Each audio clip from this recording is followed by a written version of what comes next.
Hey y'all, welcome to week 20 of your first year of drum lessons, Drum Pad Edition. My name is Penny Larson and I am really happy to have you with me today. Today we're going to do a couple more drag rudiments. We're going to look at the variation of the shuffle exercise, and we are going to open the door on polyrhythms. And polyrhythms can be this really scary subject, but we're gonna break it down and go at it from kind of the simplest way it can be. And so if you hear the word polyrhythm and you're intimidated, try not to be. If you hear the word polyrhythm and you don't know what that means, give me a couple minutes and we'll talk about it. But before that, let's talk about these two rudiments we're gonna do today. We're going to do drag paradiddle 1 and drag paradiddle number 2. Rudiments 36 and 37 in your Percussive Arts Society list of rudiments, which I am sure you are following along with. And these rudiments are just drags before paradiddles. Drag paradiddle number 1 is a drag, right? So I've got... But I want to take the drag out for a second and talk about the timing to make sure we've got the timing right. It's an 8th note followed by 4 16th notes. Well, it's like a beat and a half, right? So let's picture these in groups of 3. So I'm going to have 1, 2, and 3, and 1, and 2, and 3, and 1, and 2, and 3, and 1, and 2, and 3. And so still without that, the drag, I've got 1, 2, and 3, and 1, 2, and 3, and 1, 2, and 3, and 1.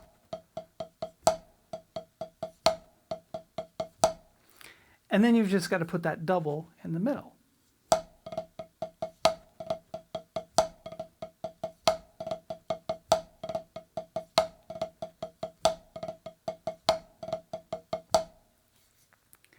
This causes the same problem that all drag rudiments cause, which as they speed up, you've got to figure out how to squeeze the double stroke in there.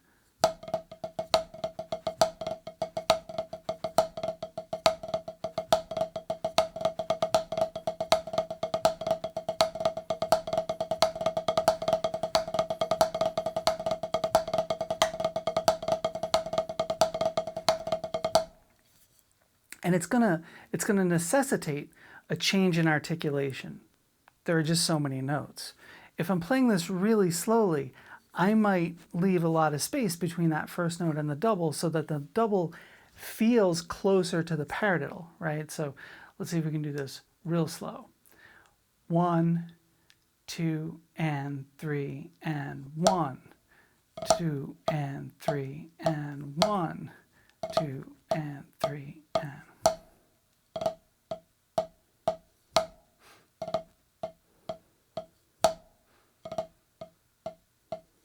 right? So doing it that way, that slowly, it feels like there's a lot of space, right? But when I do it fast,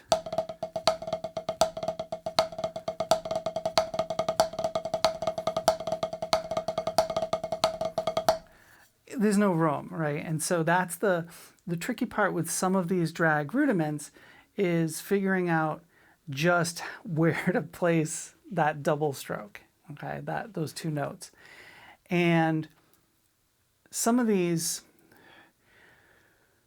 I mean, there's always an inclination to go faster, right? And sure, I always want to go faster, but some of these, they get to a point where they just don't work musically, and you can play them faster as like a show pony kind of thing,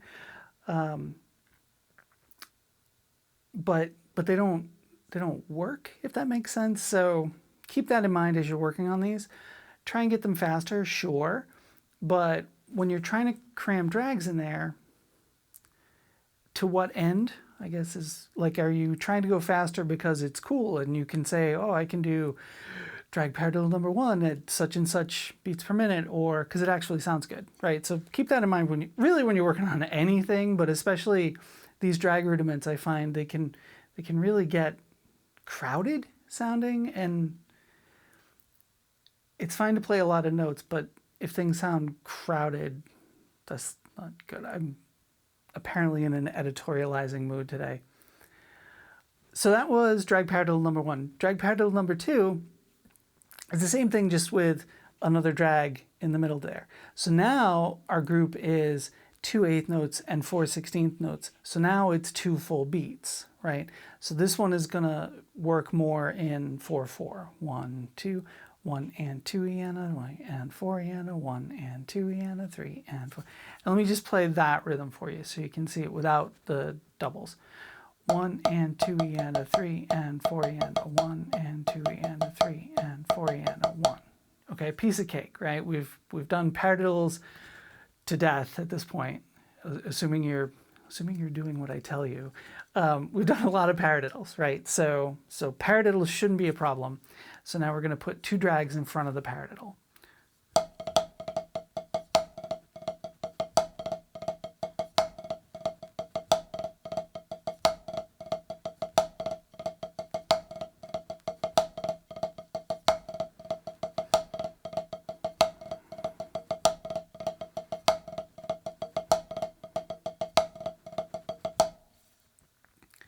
And you might think that there would be 2 accents, right? But there's just the one.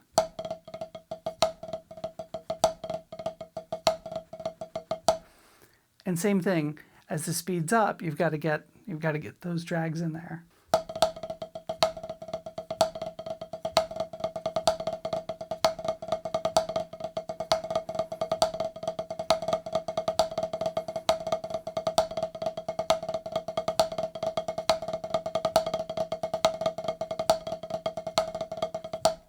And proving that I can see both sides of every argument, I'm gonna contradict what I said 3 minutes ago. These are really awesome to work on, to see how fast you can go and keep the notes clean.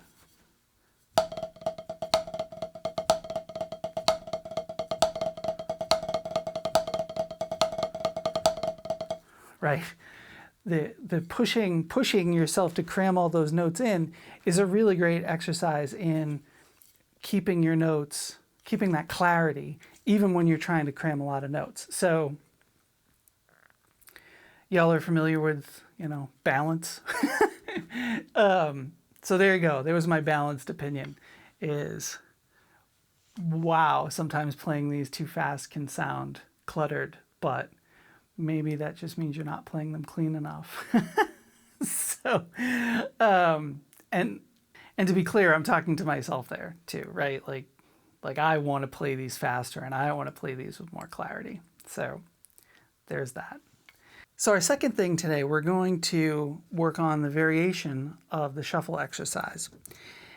It's the same thing as letter A, letter B is. We're just filling in the extra notes of the triplets with the offhand that isn't doing anything. Well, what the heck does that mean?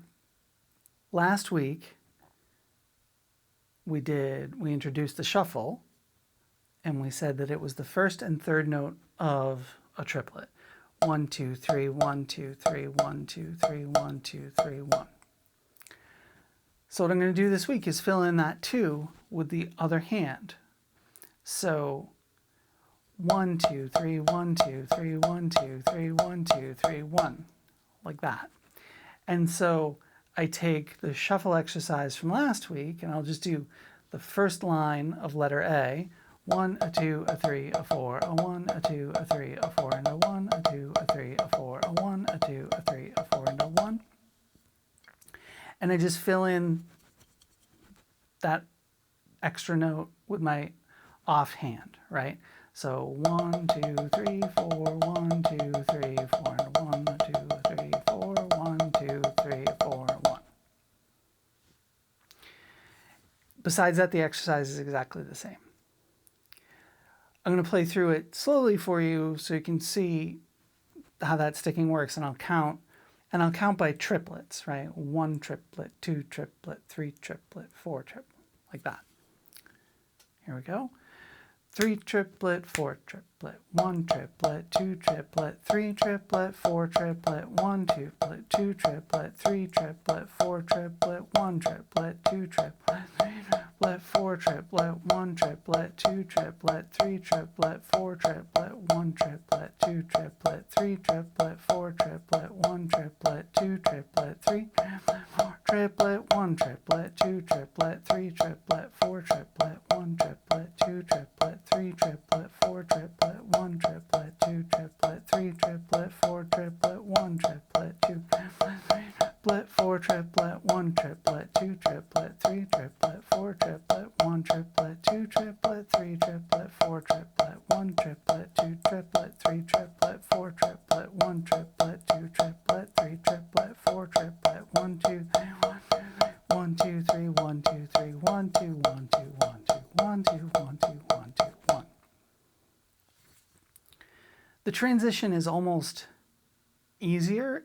It sort of feels like the transition doesn't even happen because you're already playing that right, left, right, left, right. Right, that transition pattern that we talked about last week. Right, left, left, left, right, right, left, right, left. So that transition, what's going on is you're filling in the second note of the triplet on the beat before you change hands. Whereas letter B, that's all we're doing is filling in that note of the triplet. Let me play the whole thing for you a little bit faster. 1 2 3 4.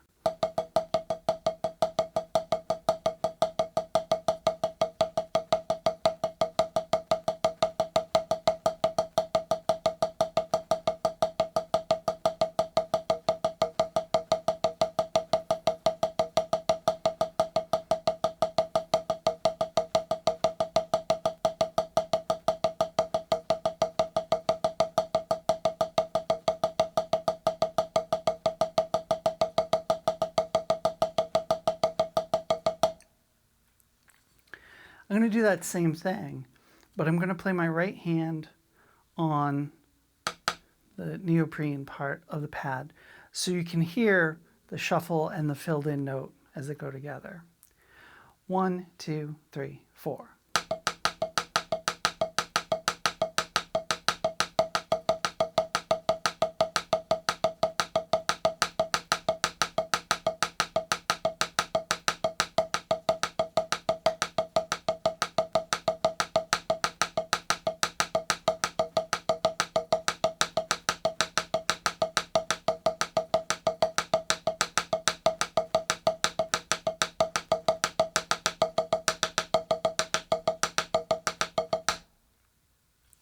Okay, so like I say, it's everything you were doing last week plus an extra note on every beat. Let me play that a little bit faster. Just, I mean, it sounds like da-ga-da, da-ga-da, da-ga-da, da-ga-da, right? But just so you can see how that sounds faster. 1 2 3 4.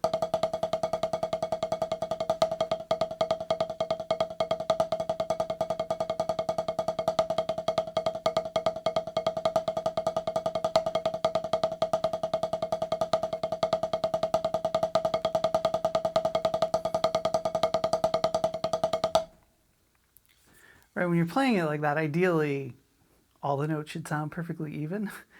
That's how you'll know, you have total control over this. If my playing it sounded perfectly even to you, I promise it's not, right? But that's what you're going for, right? You want it to sound like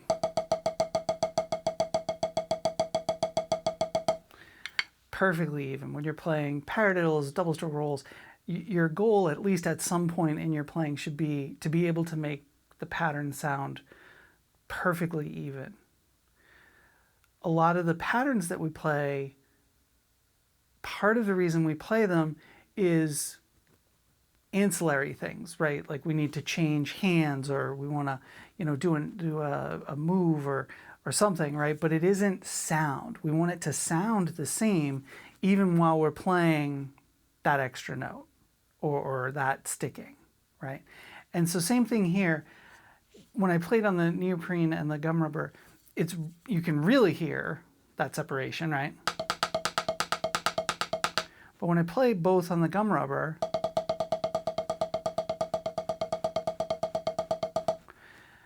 I'm trying to make them sound perfectly even. You know, the reality is gum rubber really makes the pitch of your sticks stand out even.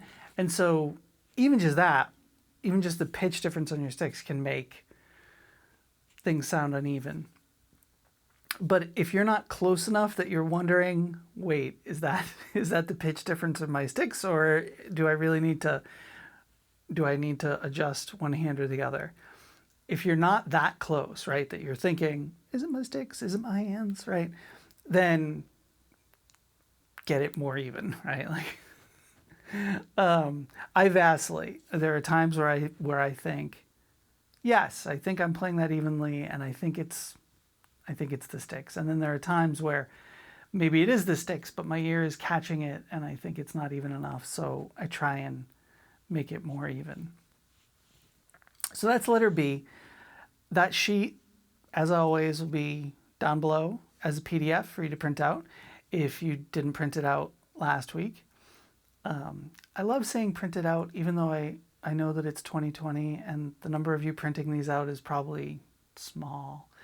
But that also encompasses looking at it on your tablet or your phone or whatever, your laptop.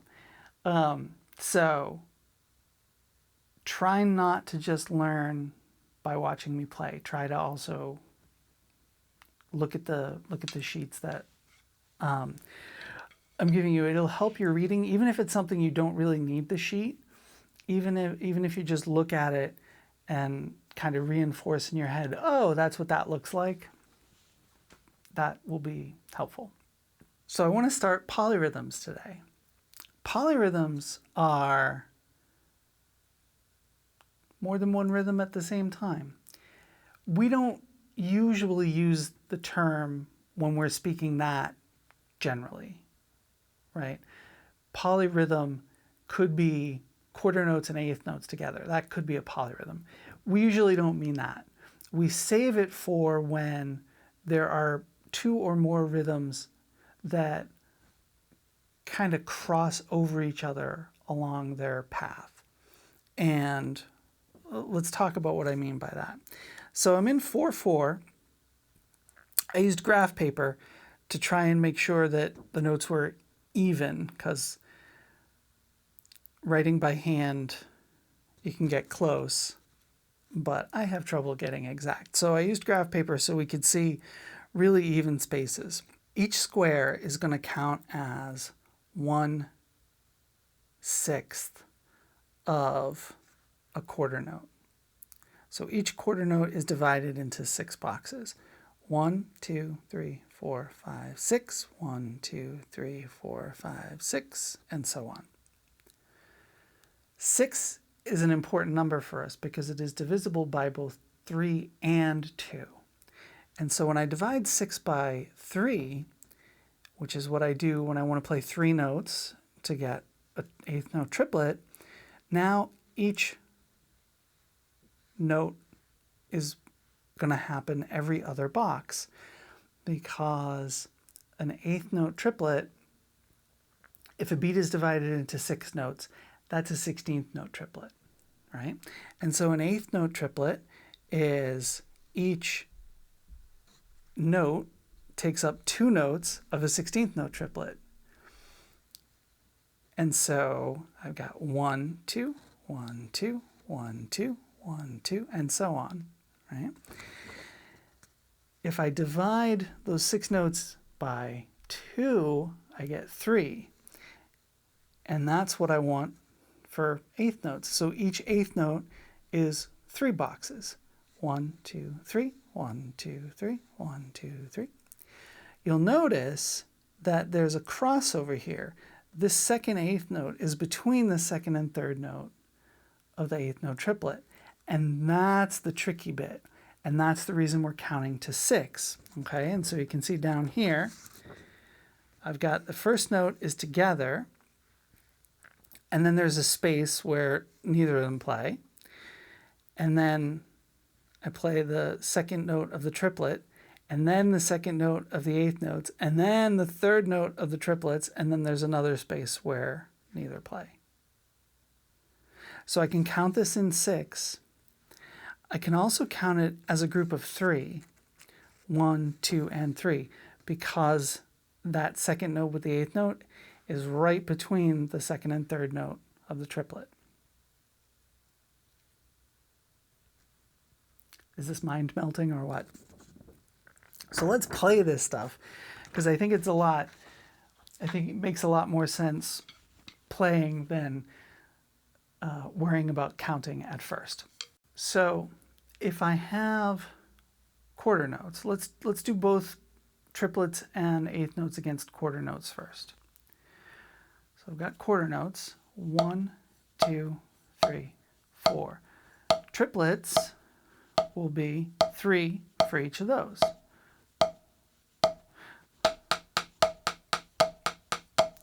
One triplet, 2 triplet, 3 triplet, 4 triplet, 1 triplet, 2 triplet, 3 triplet, 4 triplet, 1.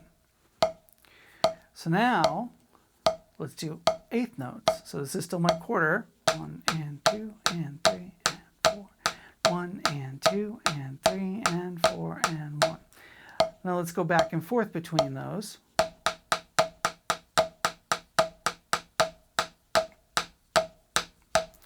One triplet, 2 triplet, 3 triplet, 4 triplet, 1, 2, 1, 2, 1, 2, 1, 2, 1.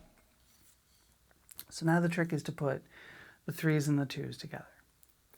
And we're going to use this system first, the group of 6. So I'm going to count to 6. On 1, both hands play. On 2, nothing plays. Let's say that my left hand will be doing the eighth notes and my right hand will be doing the triplets. So on 3, my right hand will play. On 4, my left hand will play. On 5, my right hand will play. And on 6, nothing will play. So I get this. 1, 2, 3, 4, 5, 6. 1, 2, 3, 4, 5, 6. 1, 2, 3, 4, 5, 6. 1, 2, 3, 4, 5, 6. 1, 2, 3, 4, 5, 6. 1, 2, 3, 4, 5, 6. 1, 2, 3, 4, 5, 6. 1, 2, 3, 4, 5, 6. 1, 2, 3, 4, 5, 6. 1, 2, 3, 4, 5, 6. 1, 2, 3, 4, 5, 6. 1, 2, 3, 4, 5, 6. 1, 2, 3, 4, 5, 6. 1.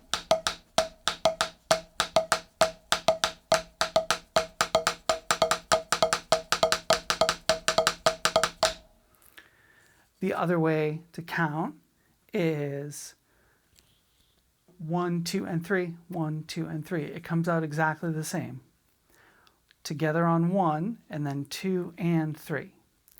1, 2, and 3, 1, 2, and 3, 1, 2, and 3, 1, 2, and 3, 1, 2, and 3, 1, 2, and 3, 1, 2, and 3, 1, 2, and 3, 1, 2, and 3, 1, 2, and 3, 1, 2, and 3, 1, 2, and 3, 1, 2, and 3, 1, 2, and 3, 1, 2, and 3, 1, 2, and 3, 1. You may have noticed, hey, that second way, we're counting 3. 1, 2, 3, 1, 2, 3, 1, 2, and 3, 1, 2, and 3, 1, 2, and 3, 1, 2, and 3, 1, 2, and 3, 1, 2, and 3, 1. So that second way, you're already counting the groups of 3. You just have to get comfortable enough with the pattern that you can also switch off and count 2, and then you'll really know that you're feeling these as 3 against 2 or 2 against 3 polyrhythm. So we've got 1, 2, and 3, 1, 2, and 3, 1, 2, and 3.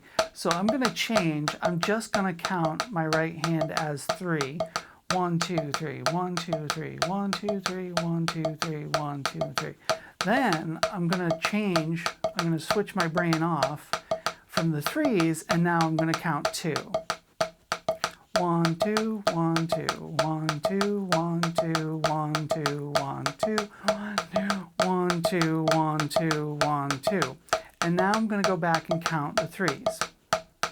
1, 2, and 3. 1, 2, 3. 1, 2, 3. 1, 2, 3. 1, 2, 3. 1, 2, 3. 1, 2, 3. 1, 2, 3. 1, 2, 3. 1. And that kind of split brain kind of thinking, being able to leave one limb on autopilot and check in with the other limb and go back and forth, that is what really will demonstrate, yes, you have fully learned this polyrhythm. There's several polyrhythms that I can play, but I don't own, like I do the 3-2 and the 2-3. 3/2 polyrhythm I feel totally comfortable with. If I can look at you and talk to the camera while I'm playing something, that means I'm really comfortable with it, because that's a learning curve for me, is being able to talk while I play. That's something I'm constantly working on. It comes in really handy with the teaching. So let's do a couple exercises. Okay, the first one we're going to do is incredibly simple. I wanted to do this just so you could get used to playing one hand doing one thing and one hand doing the other.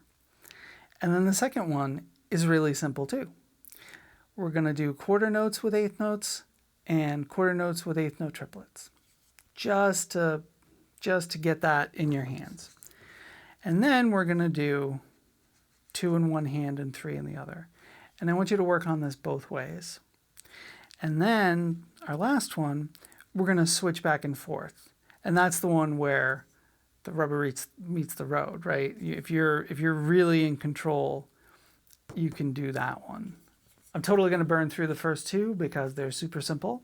They're just to get you used to doing your hands on in kind of different time feels, because that's how we want to think about these, right? Even though it's just quarter notes and eighth notes and you're like, a penny, what's the big deal? We want to start thinking about that as separate paths in your brain, okay? So that top line, I'm going to play quarter notes with my left hand and eighth notes with my right hand first. We're going to do it both ways just so we can see. So 1, 2, 3, 4, 1 and 2, 3, 4, 1, 2, 3, 4, 1, 2, 3, 4, 1, 2, 3, 4, 1. Okay, super simple, right? Now backwards. 1, 2, 3, 4, 1, 2, 3, 4, 1, 2, 3, 4, 1, 2, 3, 4, 1, 2, 3, 4, 1. Now triplets, go back to still quarter notes are going to be in the middle, and the pattern, the more busy pattern, will be on the outside. 1, 2, 3, 4. 1, 2, 3, 1, 2, 3, 1, 2, 3, 1, 2, 3, 1 triplet, 2 triplet, 3 triplet, 4 triplet, 1 triplet, 2 triplet, 3 triplet, 4 triplet, 1 triplet, 2 triplet, 3 triplet, 4 triplet, 1. 1, 2, 3, 4. 1, 2, 3, 4. 1 triplet, 2 triplet, 3 triplet, 4 triplet, 1 triplet, 2 triplet, 3 triplet, 4 triplet, 1 triplet, 2 triplet, 3 triplet, 4 triplet, 1, 3, 4 triplet, 1. Okay, so now, and I've been playing this pattern, so number 3 shouldn't be that much of a surprise. I'm going to play the eighth notes with my left hand in the center and the eighth note triplets with my right hand on the outside. 1, 2, 3, 4.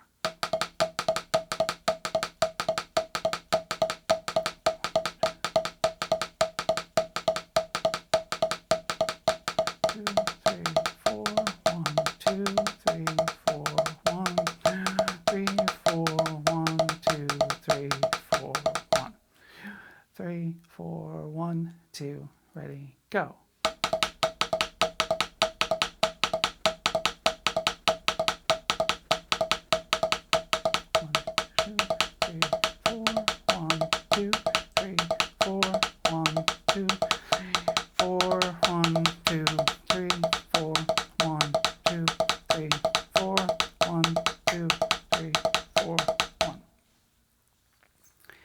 And now number 4, where it goes back and forth. I'll keep switching back and forth as I switch back and forth the pattern. So it'll sound the same, but my hands will be changing. 1, 2, 3, 4.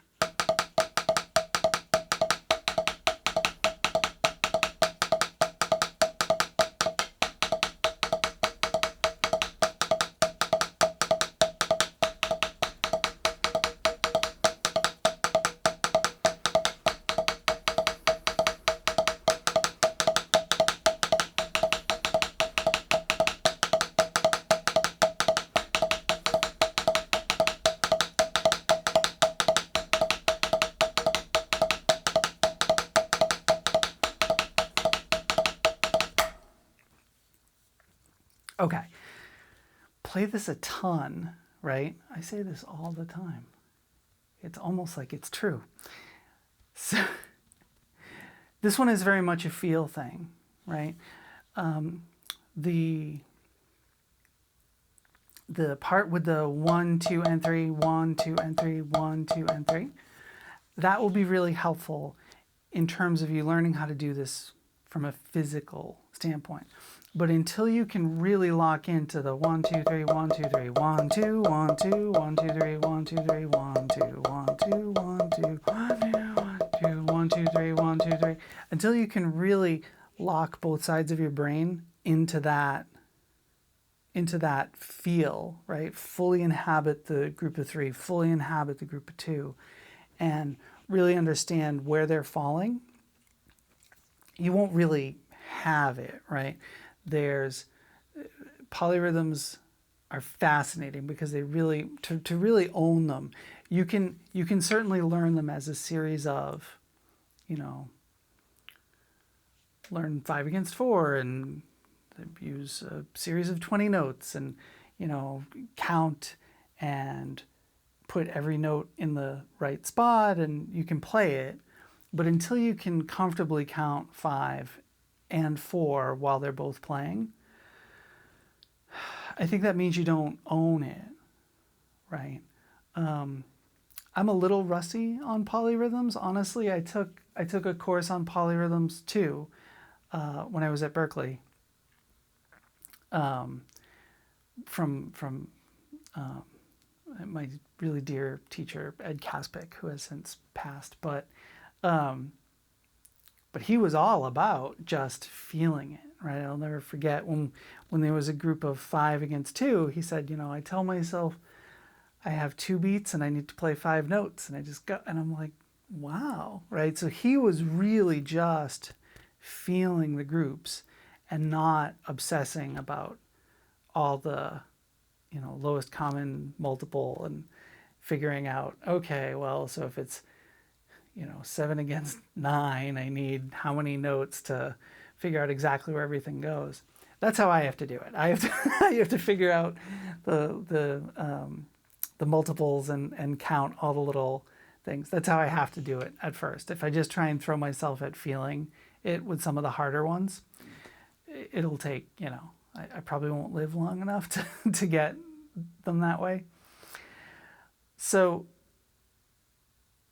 we probably won't dive too deep into polyrhythms at this point in our lessons, but I wanted to introduce the concept to you.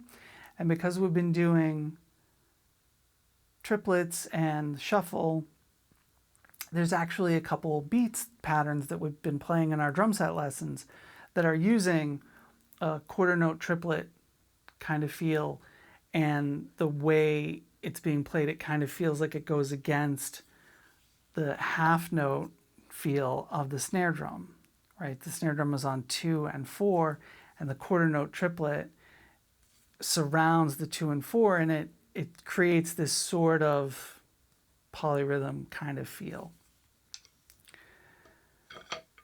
So that's going to do it for today. Today wasn't a playing heavy day, a little bit more theoretical. And next week we're gonna start like this really crazy subject, and we're gonna start it on the pad, but it's really gonna be a setup for a week from this Friday. We're gonna just be talking about a whole new thing that will change everything we've done up until now, and I'm not gonna tell you what it is yet. So, cause build the suspense, right? Next week on a very special episode of Your First Year of Drum Lessons with Penny Larson.